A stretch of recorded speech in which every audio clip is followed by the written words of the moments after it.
Chers internautes, merci de nous suivre sur notre chaîne Sencam Studio. Aujourd'hui, nous avons le plaisir de recevoir Dr Younous Ndiaye, formateur, didacticien, docteur en littérature francophone. Il vient de publier son tout premier recueil poétique intitulé Vocifération, sorti aux éditions L'Harmattan. Bonjour, c'est M. Younous Ndiaye. Je suis professeur de lettres modernes au lycée Serigne Ahmadou Ndak Seck de Thiès. Pouvez-vous revenir sur votre parcours? Qui est Younous Ndiaye? Je suis né à Tambacounda, dans le village de Saint-Malem. C'est à 26 km de Tambacounda. J'y ai passé une partie de mon enfance. Par la suite, je suis venu à Thiès. J'ai été éduqué par mon oncle maternel. Alors, j'ai fréquenté les bancs de l'école primaire Capitaine Moussa Dioum. Ensuite, mon cycle moyen, je l'ai fait au CM Annexe Malici, après donc les Malici. Après l'obtention de mon baccalauréat, j'ai été orienté à l'Université Cheikh Anta Diop de Dakar, au département donc, de lettres modernes. Et voilà. Après cela, j'ai eu donc mes diplômes universitaires, le doctorat en 2008. J'ai été formé à l'école normale, puis j'ai commencé à travailler au lycée Serigne Ahmadou Ndak Seck de Thiès depuis octobre 2004. Le livre, mon premier recueil, est intitulé Vocifération, parce que tout simplement, j'ai cru qu'il y avait quelque chose en moi qu'il fallait que j'exprime. Et naturellement, j'ai trouvé le titre Vocifération. C'est un cri, une colère ravageuse. En tout cas, quelque chose qui est en moi que je voulais sortir, que je voulais exprimer. Et je n'ai pas trouvé mieux que le titre Vocifération. J'ai été inspiré surtout par ce qui se passe aujourd'hui dans le monde actuel. L'injustice, la violation des droits humains, le terrorisme, les problèmes liés au changement, au dérèglement climatique, le trafic des êtres humains, autant de problématiques qui m'interpellent. Les questions de démocratie, de politique, de bonne gouvernance, de justice, et j'en passe. Donc, autant de problématiques qui ont fait que je n'ai trouvé mieux, si ce n'est le titre Vocifération, pour exprimer cette charge émotionnelle, pour exprimer ce poids, parce que c'est un poids, il faut le dire. Et la page de couverture, déjà, l'illustration, je veux dire, montre que c'est quelqu'un, c'est un être, que je suis un être enragé, en colère. Cette colère est due à ce que je viens de dire, hein, à la souffrance sous toutes ses formes. Et je vocifère. Mes cris, c'est des cris alarmants, déchirants, doivent être compris, interprétés, intégrés. C'est le cœur, un cœur saignant. C'est un être qui réclame quelque chose, qui voudrait réparer des torts, qui interpelle la conscience humaine, qui interpelle le monde, l'humanité, l'être tout simplement, à sortir de sa zone de confort. Je veux témoigner. J'écris, j'ai choisi ce titre Vocifération, comme pour témoigner de quelque chose, d'un passage, pas d'un passage à vide, mais d'une existence chargée, témoigner pour la postérité. Donc, il y a tout un ensemble de paramètres qui peuvent expliquer le choix de ce titre. Donc, ce n'est pas un choix fortuit, il s'explique et pour moi, il trouve tout son sens. Pas sauveur de l'humanité, je ne le pense pas et je ne prétends pas l'être. Je pense que je suis quelqu'un qui est humble, modeste, mais quand même, comme tout intellectuel, j'ai ma part de vérité je ne prétends pas détenir la vérité, ce qui est impossible. Mais je pense que j'ai des choses à dire et j'essaie donc de les dire à ma manière. Alors, je m'adresse aux hommes, à l'humanité tout entière, sur des questions cruciales, sur des questions de l'heure. Et j'assume mes positions. C'est des positions claires, nettes, précises. Si, évidemment, de par mon écriture, on voit les traits distinctifs d'un intellectuel engagé, tant mieux. De toute façon, face aux urgences de ce monde, un monde déchiré, un monde de terreur, un monde de violence, un monde d'humiliation, un monde d'injustice, il faut faire quelque chose. Il faut agir. Chacun à sa manière. Les hommes politiques feront de la politique, c'est leur droit. Mais nous autres, hommes de lettres, nous sommes interpellés à juste titre.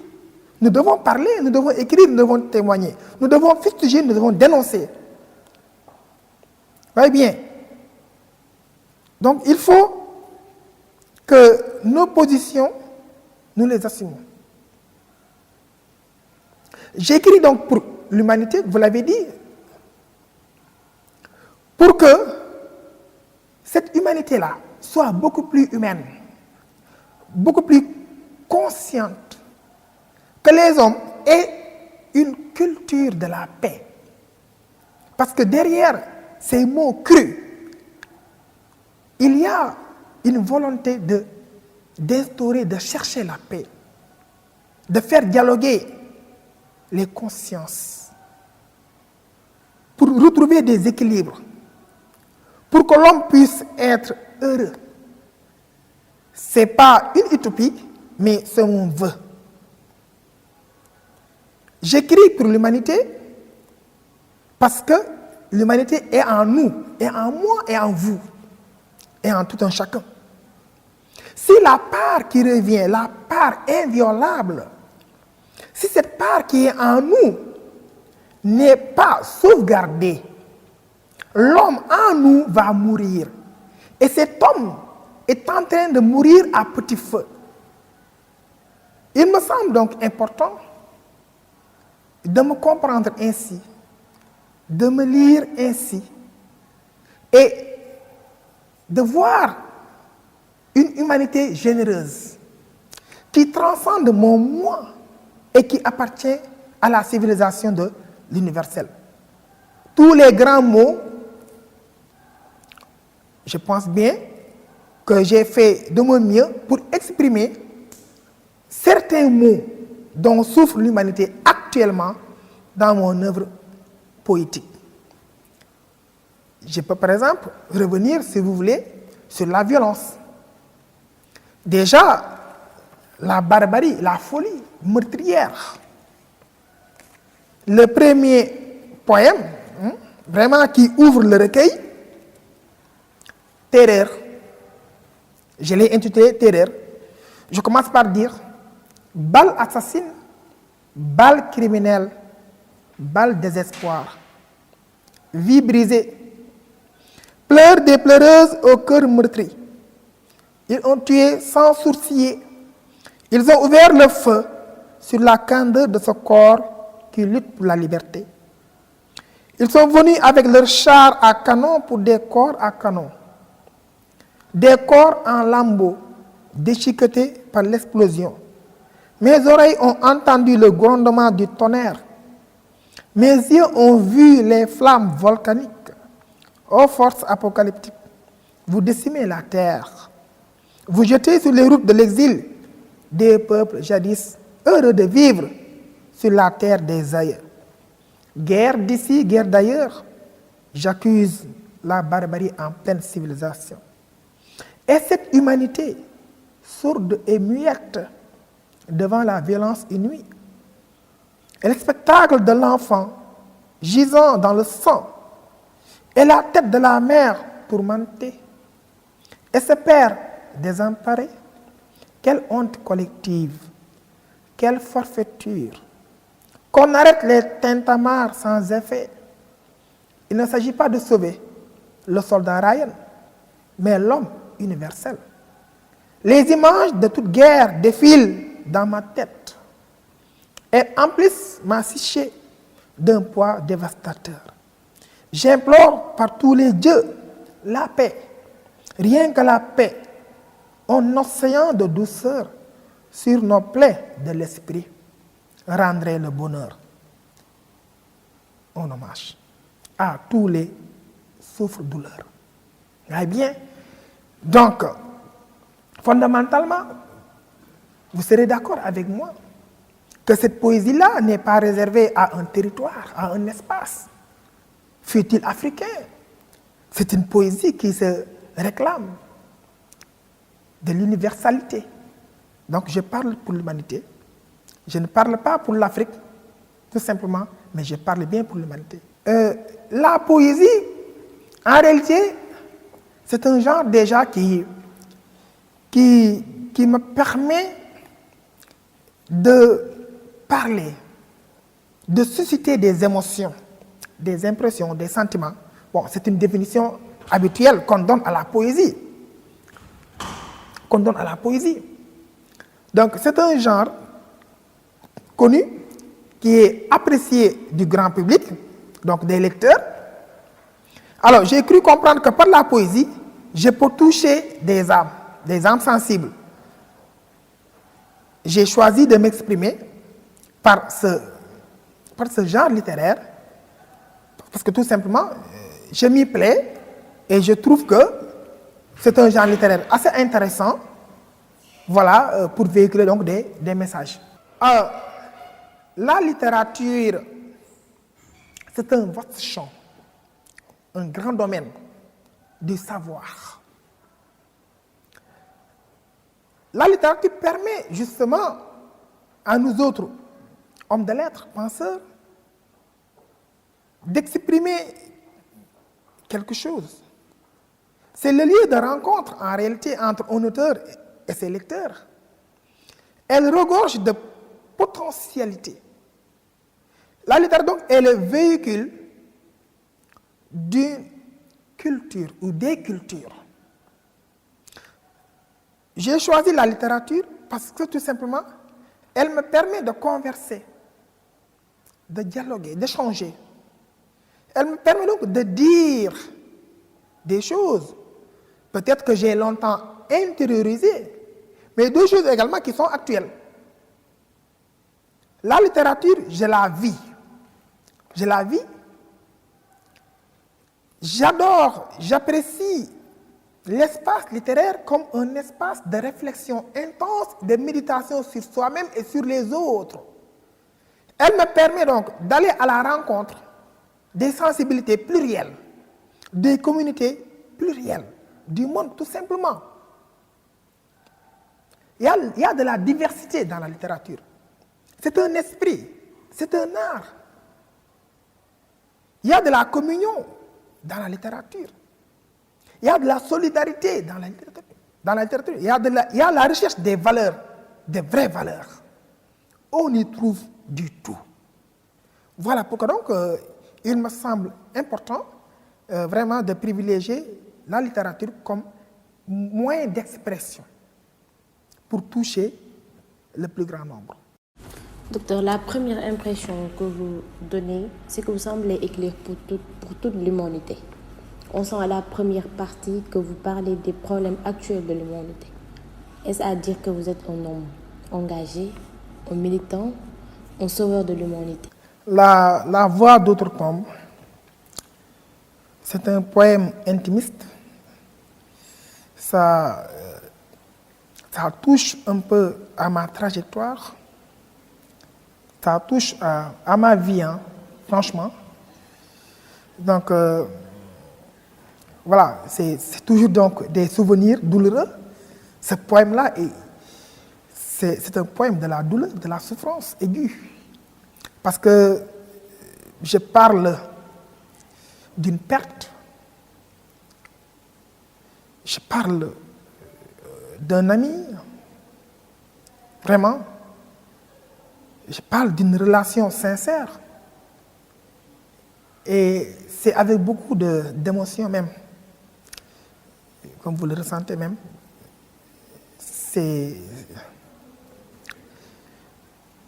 Je parle de mon ami Moussa, quelqu'un avec qui j'ai passé, disons, voilà, donc c'est difficile. Il est mort, voyez bien. Il était malade. Un confident, un ami, un compagnon. Là, vous entrez dans le registre de l'émotionnel. Là, vous touchez, vous me touchez tout simplement. Je me sens soudain abattu.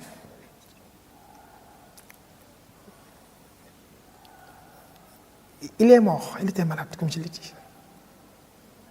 C'est le cœur qui parle. Je ne sais pas tricher.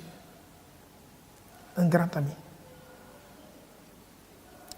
Voilà, donc ce poème lui est dédié, Moussa.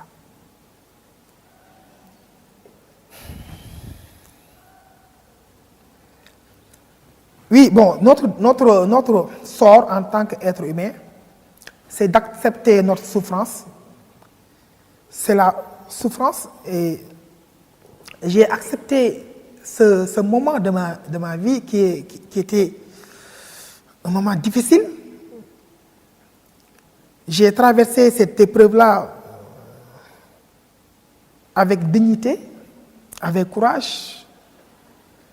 Alors, mais surtout la foi m'a beaucoup aidé à surmonter la foi. Je comprends maintenant qu'il faut toujours être fort. Et je suis fort. Je continue mon chemin sans lui. Comme disait Victor Hugo, avoir le courage de reprendre la route. J'ai eu ce courage-là, sans Moussa, sans lui. J'aurais aimé qu'il soit toujours là. Mais hélas, il est parti et c'est pour toujours.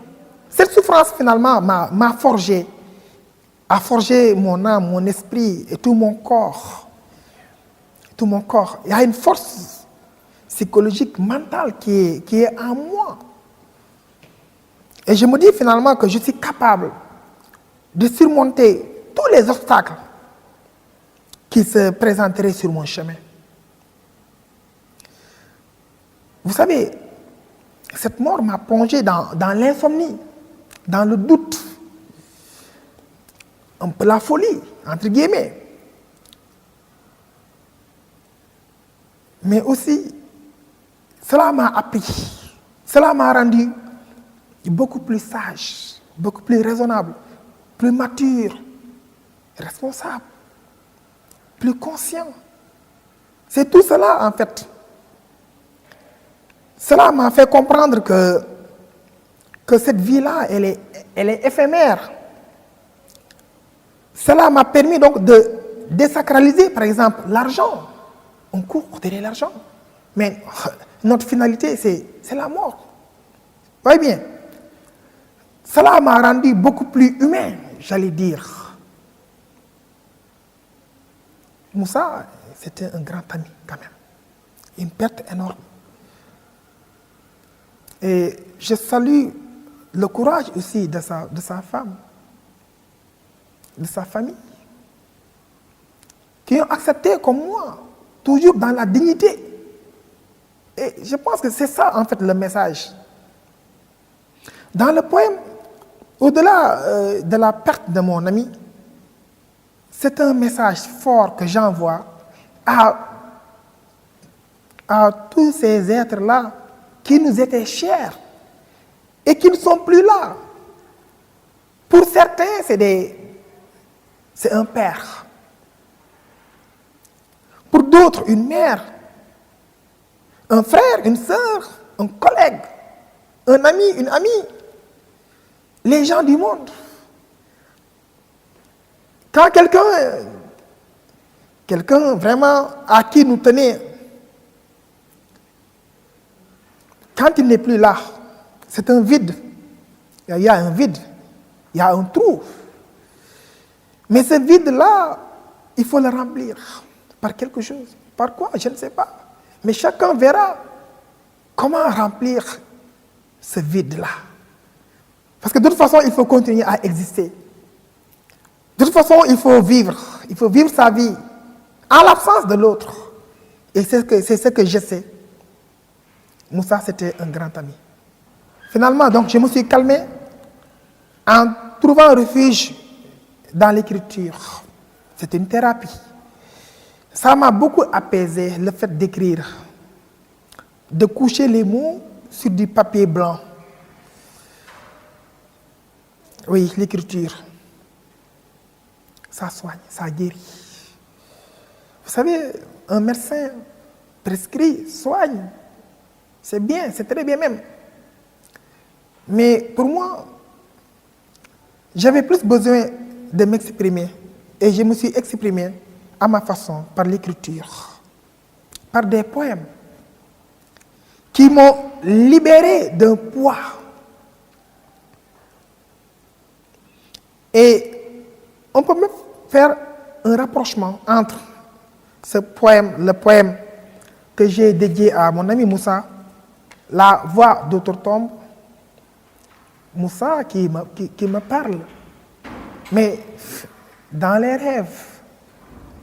C'est-à-dire l'inexistant, le disparu, le mort me revient et me parle dans mes rêves. Comme ça. Il me demande des nouvelles de ses enfants. C'est toujours dans les rêves. Et je lui réponds. Dans le poème Septembre en larmes, l'an 2019, je lui réponds à ma manière que ses enfants vont bien, que je vais bien. Il me donne, dans les rêves toujours, les nouvelles du paradis. Parce que je crois qu'il est au paradis, Moussa. C'était une belle âme. Une belle âme. Je pense que sa place est au paradis. Certainement, il est dans le paradis.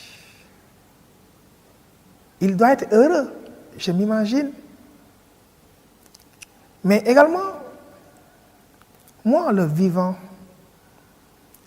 Donc, je lui dis, dans le texte, parce que je pense entrer en synergie, mon esprit entre en synergie avec son esprit, de façon symbolique, par la littérature. Je lui dis que je vais bien, que ses enfants vont bien.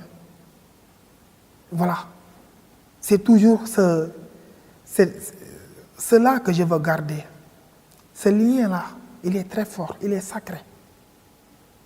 Cette âme en larmes, c'est un peu ma réponse par rapport à ce qu'il m'a dit dans les rêves. Et des poèmes de cette nature, il y en a sur la thématique de la mort. Par exemple, dans le poème Hommage à Papa, je rends hommage à tous les pères. Je rends hommage principalement à deux êtres, à deux collègues, à deux amis. Hassan Sek, Mouchevele, mes amis, qui ont perdu leur père. Et donc, c'est sur la même thématique. C'est pour vous dire que cette poésie, quoique militante ou engagée, ma poésie, je veux dire,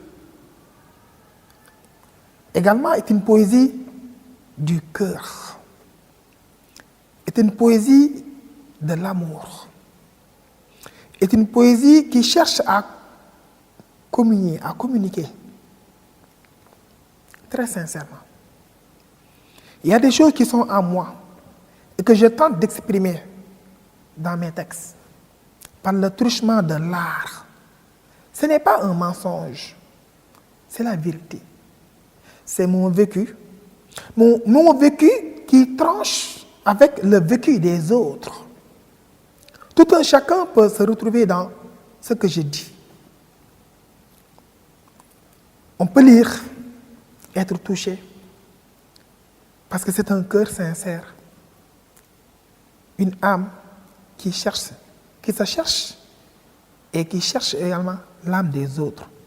Aussi, le passage à vide que j'ai traversé avant donc de me retrouver dans une certaine atmosphère de sérénité, ce passage à vide est pris en charge par des poèmes comme traumatisme, des poèmes comme Trou noir. Vous savez, l'être quand il est abattu, l'être, c'est la fragilité. L'homme est fragile, nous sommes fragiles. Pour moi, même une pierre est beaucoup plus résistante que nous. Pourquoi pas?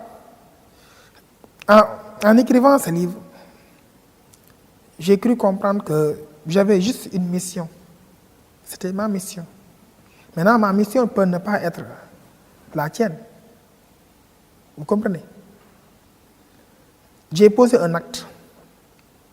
Je ne revendique pas le statut de sauveur. Je n'en ai nullement la prétention. D'ailleurs, je ne peux pas l'être. Je ne revendique pas le statut de moralisateur. Je n'ai pas de leçon à donner à qui que ce soit. Je suis juste un observateur averti qui rapporte les problèmes de son temps. Je parle de l'Afrique, du monde en général. L'espoir est en nous. L'espoir est en nous. L'espoir est permis. L'espérance, si vous voulez. On ne doit pas désespérer. On ne doit pas baisser les bras. Nous devons savoir ce que nous voulons. Nous devons trouver du sens à notre existence. Il ne s'agit pas de vivre, ce n'est pas seulement manger, boire et dormir. Vivre, c'est donner du sens, c'est poser des actes. Chacun maintenant est libre d'apprécier. C'est selon. En tout cas, ce que j'essaie de vous faire comprendre, c'est que nous sommes tous interpellés. Nous sommes tous complices d'une situation, d'une manière ou d'une autre. Nous devons faire notre propre examen de conscience, une introspection. Qu'est-ce que je peux faire pour ma société, pour mon peuple, pour l'humanité? Quel sens donner à ma vie en tant qu'intellectuel, en tant que cinéaste, en tant que peintre, en tant que. Chacun dans son domaine peut faire quelque chose, peut apporter sa pierre à l'édifice. Parce que, vous savez, nous sommes tous embarqués, nous sommes tous interpellés, nous sommes tous responsables. Mais cette poésie, évidemment, il n'y a pas que l'engagement, il y a autre chose. Il y a l'amour, par exemple. On peut en parler si vous le souhaitez.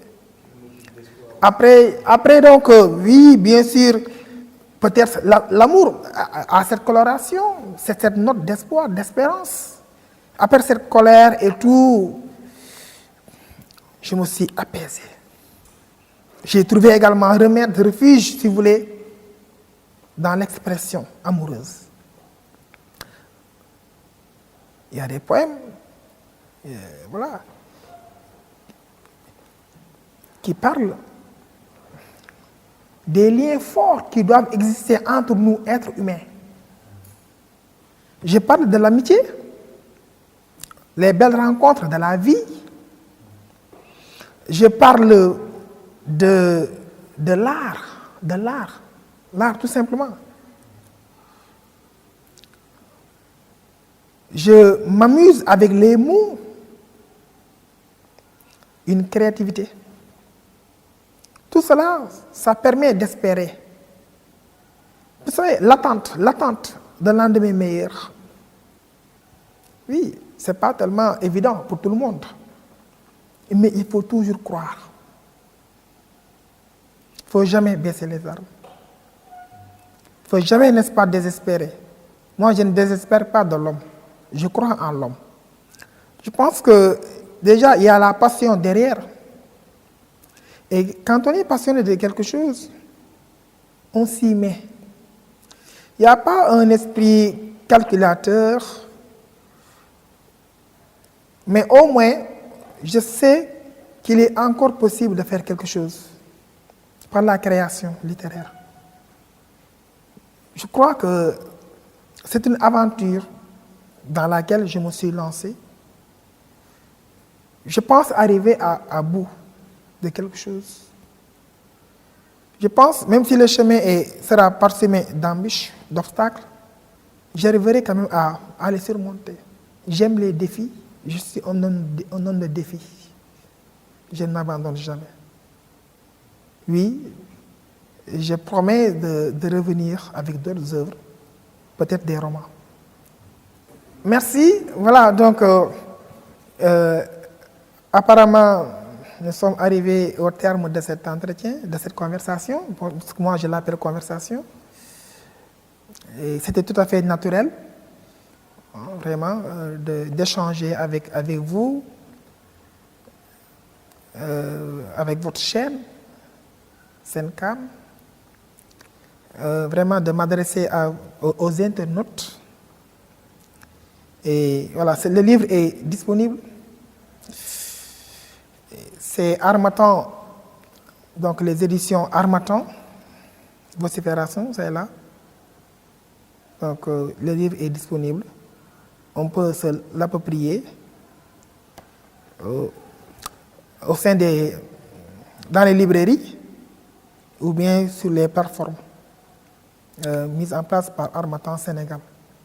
J'invite les lecteurs à me lire et à me faire part de leurs remarques éventuellement.